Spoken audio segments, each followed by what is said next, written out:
Municipality కార్యాలయంలో దుకాణాల agreement జరిగింది. మెదక్ అభివృద్ధి కొరకై మున్సిపాలిటీకి 37 లక్షల రెవెన్యూ ఆదాయం తెచ్చిపెట్టిన ఎంఆర్పీఎఫ్ నాయకులు, ఉద్యమకారులు, ఎస్సీ, ఎస్టీ, ఓబీసీ దుకాణదారుల, నిరుద్యోగ యువజన సంఘాల ఐక్యచరణ సాధన సమితి స్థానిక ఉద్యమం చెప్పుకోవాల్సినంత ఘనత ఉందని ఎంఆర్పీఎఫ్ బాలరాజు అన్నారు. ఆనాడు 1976, 1980 మధ్యలో అనామకంగా నిబంధనలకు విరుద్ధంగా మున్సిపల్ అధికారులు బినామీలకు 3 సంవత్సరాల కొరకు కేటాయించారు. ఆనాటి నుండి స్థానిక ప్రజలు అసహనానికి గురవుతూ అసంతృప్తిగా గురయ్యారు. నిస్సహాయకులుగా నిరుద్యోగులు మిగిలిపోయారు. రెండో విడత దుకాణాలు కేటాయించమని అడగగా ఉమ్మడి జిల్లా యంత్రాంగం, మున్సిపల్ పాలకవర్గం పట్టించుకోకుండా పక్కదారి పట్టించారు.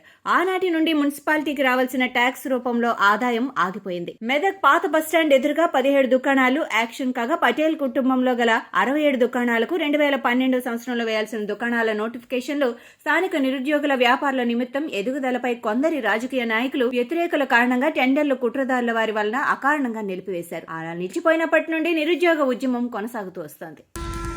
మెదక్ పట్టణంలో గల మున్సిపాలిటీ కాంప్లెక్స్ దుకాణాలు ఏదైతే 1976లో కేటాయించారో నిరుద్యోగులకు వ్యాపార నిమిత్తంకై కేటాయించినటువంటి దుకాణాలు నేటికి 45 సంవత్సరాలు అయినప్పుడు కూడా, పైగా నడుస్తున్నప్పుడు కూడా అవి రద్దు చేసి కొత్త వాళ్ళకి ఇవ్వాల్సిన పనిలో నిమగ్నమైపోలేదు, నిర్లక్ష్యం వహిస్తున్నారని చెప్పేసి మున్సిపాలిటీ కొట్టచ్చినట్టు కనబడుతుంది మెదక్ ప్రజలకు.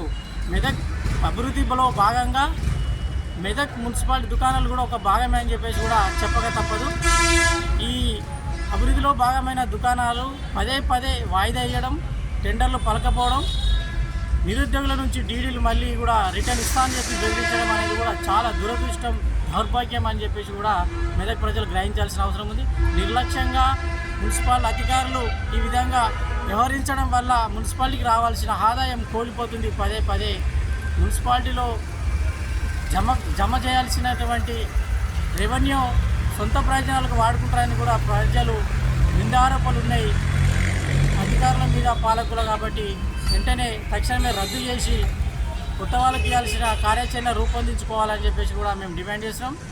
ఎందుకంటే 45 సంవత్సరాల ఒక వర్గంలో బినామీగా అనుభవిస్తున్నటువంటి వ్యాపారాలను తొలగించకుండా వాళ్ళకు కొమ్ము కాస్తున్నటువంటి ఈ అధికారులను కానీ, కౌన్సిలింగ్లో ఉన్నటువంటి కొన్ని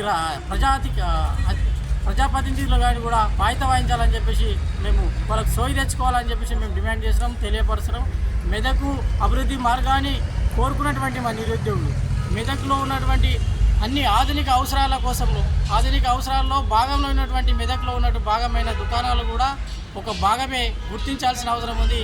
మెదక్ ప్రజలను, జీవితాలను, నిరుద్యోగ హక్కులను, రాజ్యాంగం కలిగినటువంటి హక్కులను అన్నింటినీ నిర్వీర్యం చేసి ఆ ఎదుగుదలను భంగం కలిసి భయవంచన చేస్తున్న పరిస్థితి ఇలా మెదక్ మున్సిపాలిటీలో ఉన్నది. ఈ మెదక్ ఉమ్మడి జిల్లాలో ఎక్కడ కూడా ఈ దరిద్రం లేదు, దౌర్భాగ్యం ఉన్నది. ఈ జనాల్లో ఉన్నటువంటి పేదరికం, దరిద్రాన్ని పారదోషైనటువంటి దుకాణాలే ముడిపడిందని చెప్పేసి అంటున్నారు. కానీ పేదల పక్షాన పదే అడ్డుకునేటోళ్ళు చుట్టూనే ఉన్నారు. ఎదిగినటువంటి అగ్రకులాల దరిద్రులే అని చెప్పేసి చెప్పక తప్పదని చెప్పేసి మేము తెలియజేస్తున్నాం, డిమాండ్ చేస్తున్నాం.